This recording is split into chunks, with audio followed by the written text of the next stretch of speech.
pembahasannya kemarin dari kitab Ihya Ulumuddin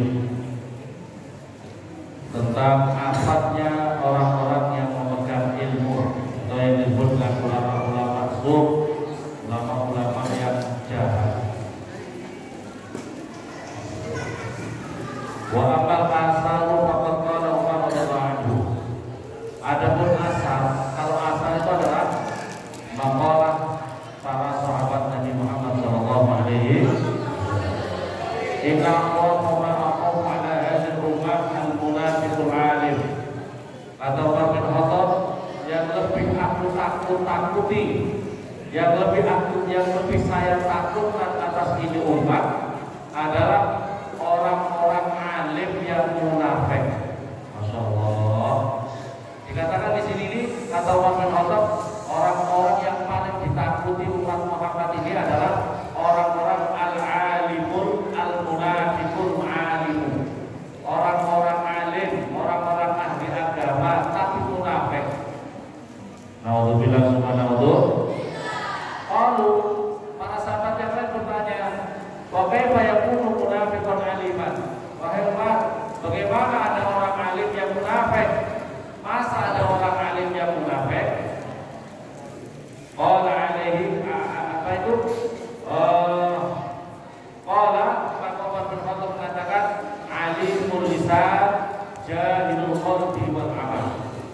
Orang-orang alim munafik itu adalah orang-orang yang agama, alimul lisan, pandai berbicara agama, tapi jahilul qalbi wal amal, tapi bodoh di dalam hatinya, bodoh di dalam amalnya.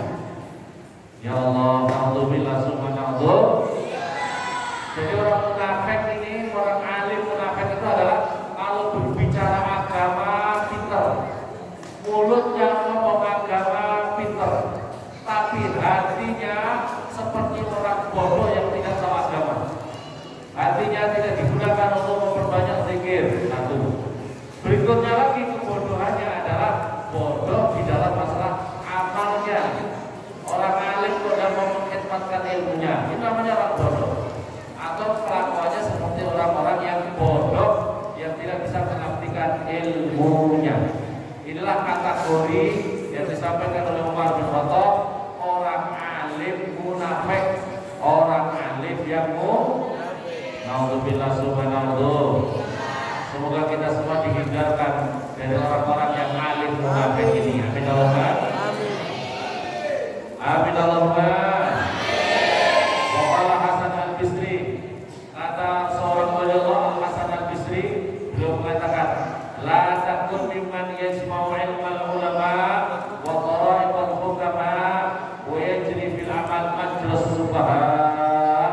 Kata beliau mengatakan, janganlah kamu seperti orang-orang yang mengumpulkan ilmunya para ulama-ulama dan sudut-sudut pandangannya atau ilmu-ilmunya para orang-orang ahli hikmah.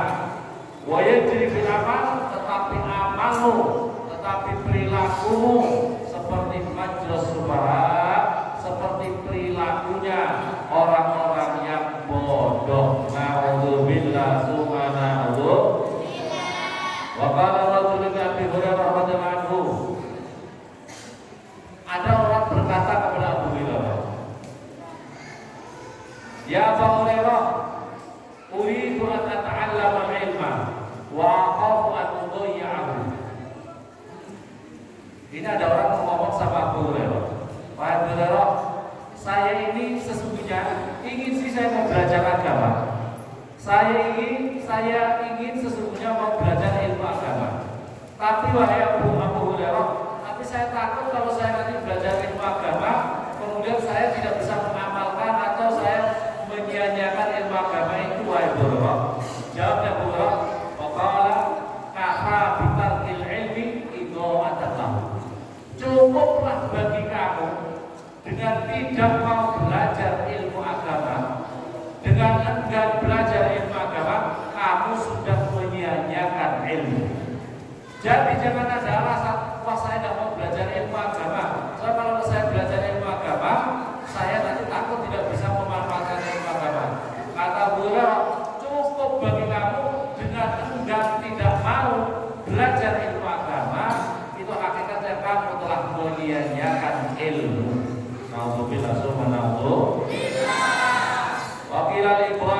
Uyainah. Ayun nas atau nadban. Dikatakan oleh beliau, wahai Syekh, saya mau bertanya, siapakah orang yang paling menyesal itu? Hadirin, tahukah kamu siapa orang yang paling menyesal di dunia dan di akhirat? Paham? Siapa yang paling menyesal di antara kita? Siapa yang paling menyesal? Paham apa Pak? Jawabnya beliau adalah qala amma fi ajilid dunya wa sadiqul ma'ruf ila man la yashkuru. Orang yang paling menyesal lama penyesalan yang lama itu adalah seseorang untuk urusan dunia. Untuk urusan dunia, orang yang sudah begitu banyak memberikan jasa-jasanya kepada seseorang, tapi orang yang diberi jasa itu, yang menerima jasa itu tidak pandai bersyukur, bahkan kadang-kadang apa itu berbalik mengkufurinya. Orang yang seperti ini di dunia adalah orang yang paling menyesal lama. Contoh, ada orang tua menyayangi anak mulai kecil, dirawat dengan baik, dengan kasih sayangnya, dengan pengorbanannya. Begitu anaknya sudah besar, anaknya kurang ajar, anaknya durhaka, anaknya tidak berterima kasih. Sakitnya kayak apa? Penyesalannya kayak orang tua. Betul? Orang seperti ini orang tua sangat menyesal, kurang ajar anak saya. Masya Allah, kok durhaka. Menyakiti hati orang tua apa tidak? Menyakiti hati orang tua apa tidak? Karena orang tua sudah melimpahkan jasanya yang tidak bisa dihitung oleh dunia ini, ya. Tapi kemudian anaknya durhaka sama orang tua. Betapa sangat sakitnya. Ini adalah orang yang paling menyesal di dunia. Banyak sekali pokoknya kamu membantu seseorang, punya adik, punya kerabat, punya tetangga, punya teman, jasa-jasa kamu diberikan kepada dia dengan sangat banyak. Tapi orangnya itu tidak pandai berterima kasih. Ada enggak orang kayak gini? Ada enggak orang yang akhlaknya jelek seperti ini? Di antara kita pasti ada orang yang tidak pandai berterima kasih. Itu manusia. Coba kalau kita lihat binatang. Lihat binatang. Binatang itu kalau kamu kasih makan ayam ya, atau punya kucing, mulai kecil kau rawat baik-baik ya. Tapi kalau kamu tidak ada, kamu punya ikan di tempat yang terbuka, mesti dicuri apa tidak? Dicuri enggak sama kucing?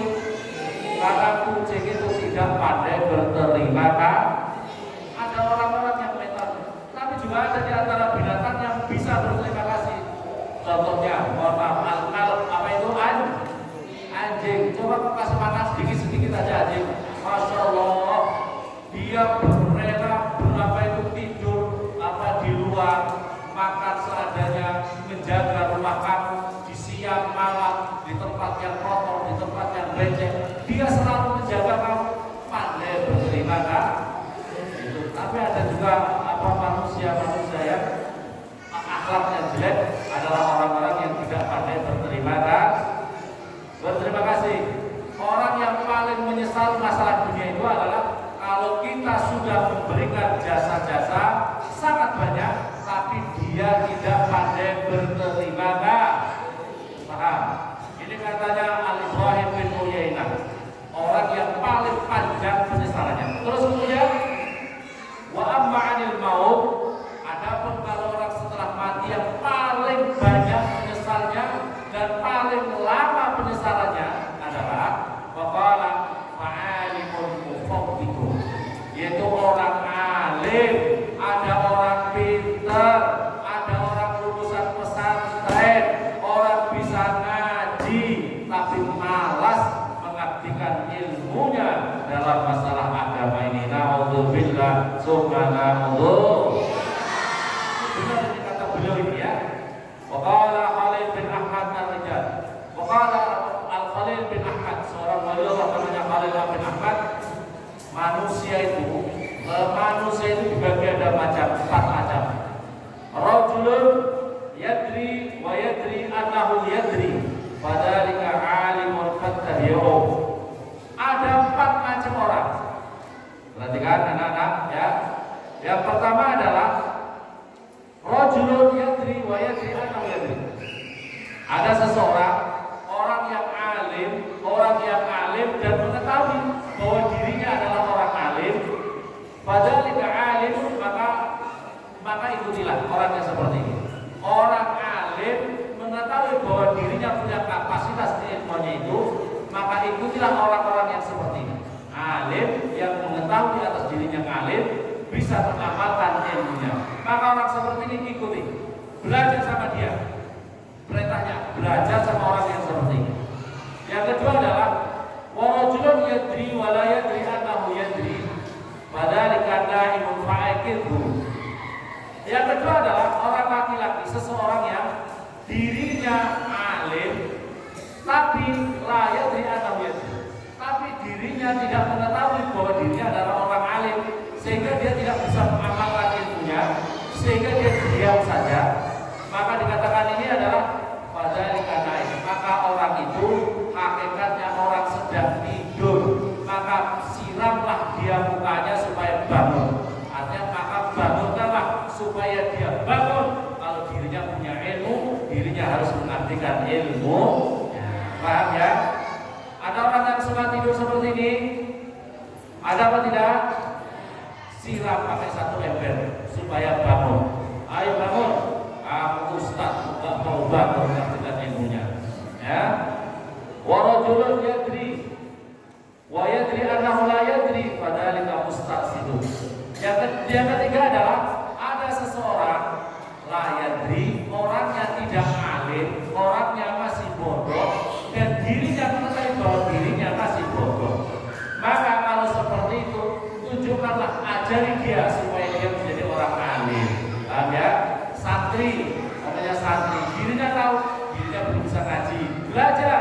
Kalau dirinya mengetahui sudah tidak tahu, maka belajarlah sungguh-sungguh. Jangan tidak tahu merasa tahu atau sok tahu dengan malas belajar. Nauzubillah subhanallah. Yang keempat adalah rajulun yadri la yadri wa la yadri annahu la yadri. Yang keempat, ya, yang keempat adalah rajulun la yadri. Ada orang tidak alim, ada orang tidak pintar, wa la yadri annahu la yadri, dan dirinya tidak tahu kalau dirinya tidak tahu. Kalau dirinya itu masih bodoh. Orang bodoh tidak tahu kalau dirinya orang bodoh. Anal fadzalika jahilun. Maka orang itulah yang dinamakan bahlul murakkab, yang dinamakan orang jahil. Farfudu, maka tinggalkanlah orang-orang yang bermental seperti itu. Sudah tidak tahu, tidak mau tahu, tidak mau belajar agama. Alhamdulillah subhanallah. Qala Sufyan as-Tsauri rahimahullah, yadikul alim bil amal. Kata Sufyan as-Tsauri, mestinya ilmu itu memanggil seorang yang punya ilmu untuk beramal. Fa'in ajabahu, maka panggilan ilmu untuk beramal ini kalau dilaksanakan, maka orang itu adalah orang yang baik.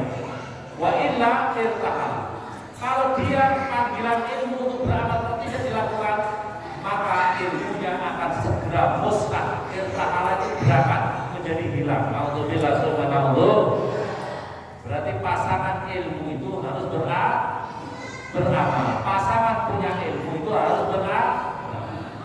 Wa qala Abdullah bin Mubarak, seorang beliau namanya Abdullah bin Mubarak, la yazalu lahu aliman ma talaba ilm. Seseorang itu tidaklah dikatakan apa orang alim selagi dirinya masih mau belajar terus. Ya. Lima faida dhanna anhu alim faqad jahil. Kalau dirinya masih belajar terus sudah merasa alim, tidak mau belajar lagi, maka orang itu orang bodoh. Kata Abdullah bin Mubarak.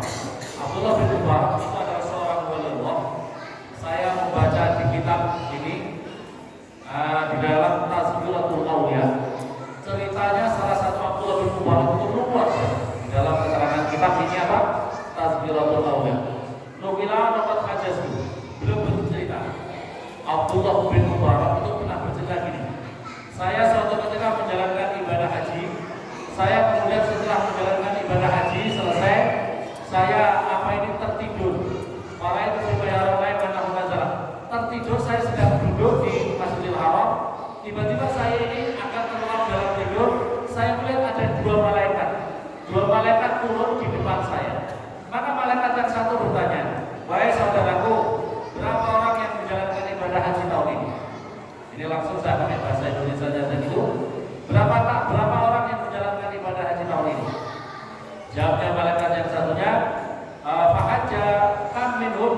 maqbulun. Yang haji tahun ini adalah situnga'an. Yang sekarang ini menjalankan ibadah ada 600.000. Jadi belum sampai juta. Kalau sekarang sampai 4 jutaan. Berarti masih lama, berarti tahun-tahun yang dahulu sekali. Yang menjalankan ibadah haji sekarang ini adalah 600.000 orang. Terus satu lagi malaikat bertanya, berapa orang yang diterima hajinya? Bayangkan berapa orang yang diterima hajinya pada tahun ini? Kalau adalah masalah itu, laisa haji wa haji min maqbulan. Tidak ada yang diterima sama sekali hajinya 600.000, semua ditolak oleh Allah SWT. Masya Allah, bayang, ini hajinya orang-orang zaman dahulu yang terkenal zuhud, terkenal ahli ibadah, terkenal tidak ada maksiat, terkenal tidak pegang HP. Kalau sekarang, kalau zaman dulu sibuk dengan baca Al-Quran, baca wiridan, baca tasbih dengan tasbihnya. Kalau sekarang orang haji umroh sibuk main HP, sana sini main HP ya, sana kemari yang dipegang HP, tasbihnya nomor sekian, yang nomor pertama HP-nya. Ya Allah, bagaimana? Zaman dahulu tidak diterima oleh Allah SWT 600.000 orang. Maka kemudian Abdullah bin Umar merasa sangat sedih, sangat tergoncang hatinya, karena ini pernyataan malaikat ini. Islam mereka datang dari berbagai penjuru, mereka capek, tapi tidak diterima semua hajinya. Waqata al-bawadi wa al-masa'i itu yasirullah indallah. Waqala Rasul Islam bidimsik Islam alaih. Tapi ada orang yang ada di Dimsik itu berarti Syria ya. Dimsik itu sekarang adalah Syria. Di Dimsik ada seorang yang namanya adalah Ali bin Wahab atau Ali bin Wahab. Ya, Ali bin Wahab. Namanya Ali bin Wahab. Orang ini dengan berkah satu orang ini, dirinya mau berangkat haji tapi tidak jadi haji. Dirinya mau berangkat haji tapi tidak haji. Tapi berkah orang ini sama Allah SWT dicatat menjadi orang yang haji mabrur sempurna. Padahal dia ada berangkat haji. Dan dengan satu orang ini, semua orang yang hajinya orang sekarang ini di sini yang 600.000 semua diterima hajinya oleh Allah SWT berkah satu orang ini. Masya Allah, Abdullah bin Mubarak begitu mendengar ini, selesai menjalankan ibadah haji, tidak pulang ke daerah apa itu negaranya, langsung berangkat ke Dimsik, mau ketemu dengan namanya Ali An-Wahab yang disebutkan oleh malaikat itu. Maka kemudian dia bertanya, "Wahai Syekh, apa yang Anda kerjakan ini? Gimana begini? Punya amalan apa setiap hari?" "Tidak, saya punya amalan begini-begini aja. Saya ini punya kerja tukang memperbaiki sepatu. Saya ini sudah mau berangkat haji, sudah menyelengi bahasa Indonesia apa? Menabung. Saya sudah menabung selama 30 tahun. Saya menabung selama 30 tahun lamanya. Maka terkumpul pada tahun ini salah sami'ati Allah sunnah dirham. Terkumpul 350 dirham. Saya mau berangkat haji tapi saya tunggu besok lagi karena ini belum cukup untuk berangkat haji. Tapi tiba-tiba kemudian istri saya itu hamil. Terus kemudian ada bau masakan yang menurut dirinya enak luar biasa. Maka kemudian ternyata bau itu dari bubuk tetangga. Dia punya rumah, tetangga itu ada bubuk kosong. Ternyata dari situ ada bau yang luar biasa. Maka kemudian sama istri saya ini saya suruh minta walaupun hanya satu suapan saja masakan orang di sebelah. Begitu sudah mau berangkat, begitu dia berangkat ke sana, ternyata di situ ada seorang perempuan. Dia mengatakan dia perempuan ada anak janda, anak yatim yang sedang tidur di situ. Maka dia menyampaikan bahwa istrinya sedang ngidam, minta sedikit masakannya. Begitu diminta, ibu tadi langsung menangis sejadi-jadinya. "Wahai Tuhan, masakan saya ini halal buat kami, buat anak-anak saya, tapi haram buat Tuhan." "Loh, kok bisa begitu? Saya ini seorang janda, sudah sekitar kurang lebih 1 minggu saya tidak ada makanan Tuhan. Anak-anak saya yatim, tidak ada makanan. Maka beberapa tadi siang saya itu jalan-jalan di luar, ada bangkainya himar. Maka dari bangkai itu saya sayang sedikit supaya nyawa saya dan apa yang terjatuh oleh Allah, anak-anak saya tidak mati karena kelaparan. Maka oleh karena itu makanan ini halal buat kami, haram buat Tuhan." Begitu mendengar ini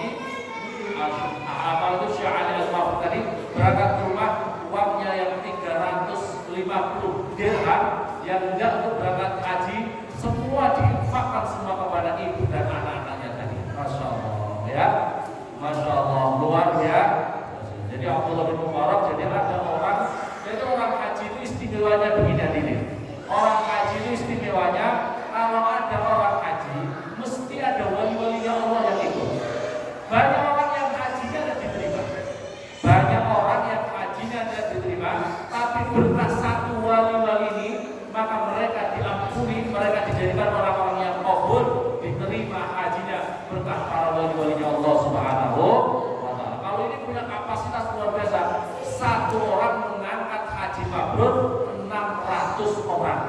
600 orang hajinya jadi mabrur, diterima oleh Allah Subhanahu wa Ta'ala sebab satu orang namanya Ali Al-Muwaffaq tadi. Amin Allahumma. Semoga kita semua mendapatkan berkahnya. Amin Allahumma. Selanjutnya adalah waqala Fudail bin Iyad rahimahullah, inil arhamu salasatu aziz. Saya sungguh sangat menyayangi atau sangat memperhatikan kepada 3 orang. Yang pertama azizu qaumin zat, orang mulia tapi di tengah masyarakat terhina. Orang kayak gini ini ada juga, orang mulia tapi di sisi masyarakat tidak dimuliakan. Ada. Memang cobaannya seperti itu, seperti Wasal Qarni. Ada orang yang kadang-kadang ini ada wali-walinya Allah. Wasal Qarni disebut orang gila, orang gila. Wasal Qarni disebut orang gila, tapi dia sangat mulia di sisi Allah Subhanahu. Ada seorang wali Allah, ada di daerah Jawa Tengah, disebutnya orang gila, tapi dia adalah wali-walinya Allah Subhanahu. Kadang-kadang walinya Allah mempunyai ujian yang seperti ini. Orang mulia, para wali, tapi di sisi masyarakat tidak diakui. Ada juga orang-orang seperti ini. Yang kedua adalah ada orang kaya jatuh miskin bangkrut total. Nah ini juga menjadi apa ini masalahnya? Ya. Yang berikutnya lagi adalah wa'aliman talab dunia. Orang alim tapi dipermainkan dengan dunia. Orang alim tapi sibuknya urusan dunia. Pokoknya kalau urusan apa wiridan ya dolar, ya fulus, ya dolar, ya fulus wajib, tapi ya lofar yang butuh sedikit-sedikitnya. Orang alim wiridannya boleh duit toh, masya Allah, alhamdulillah, subhanallah. Maksudnya fid dunya hasanah, wa fil akhirati hasanah, wa qina wa qala Hasan al-Bisri, uqubatul ulama mautul qalbi. Seksaan yang ditimpakan oleh orang-orang alim itu adalah matinya hati. Matinya hati, wa mautul qalbi talabud dunya bi amalil akhirah. Matinya hati, ini seksaan yang paling pedih. Matinya hati itu sebab apa? Matinya hati adalah sebab dia mencari dunia dengan amal akhirat. Dia mencari dunia bertopeng akhirat. Mencari dunia tapi bertopeng akhirat. Terus dijabarkan sendiri. Ceramah, nyapa, boleh dulu, bukan untuk cari akhirat, nggak ikhlas karena Allah, tapi karena dunia. Orang seperti ini adalah seksaan, musibah, balak yang ditimpakan orang alim. Manakala orang alim itu adalah apa itu disiksa hatinya, apa itu tolak dunia di amalil akhirah. Wa qala Nabi sallallahu alaihi wasallam, "Inna alim la yu'adzab 'adzaban yatifu bi al-nar istiqaman li shiddati 'adzabi."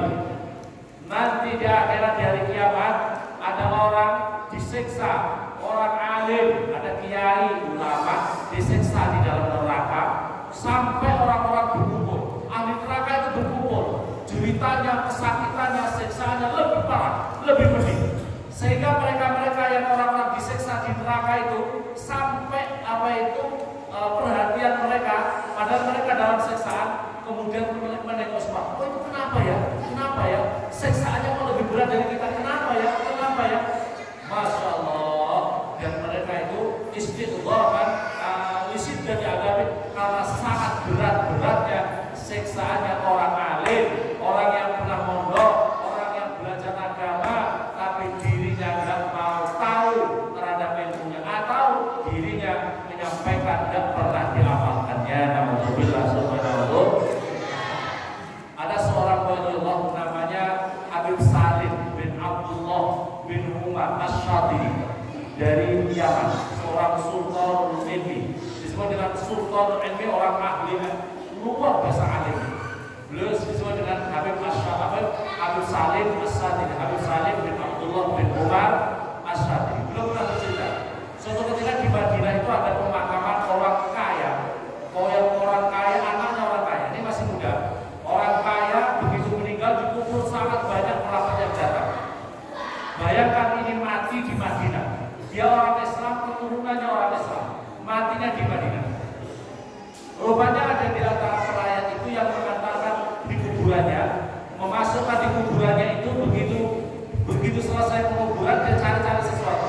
Rupanya ada semacam dokumen pribadinya yang apa itu hilang. Dicari-cari berarti kalau gitu masuk ke kuburan, berarti jatuh di kuburan. Maka akhirnya minta sama keluarga, minta sama aparat, minta izin sama aparat pemerintah di sana, mau digali kuburannya, hanya mau mengambil dokumen yang jatuh di kuburan.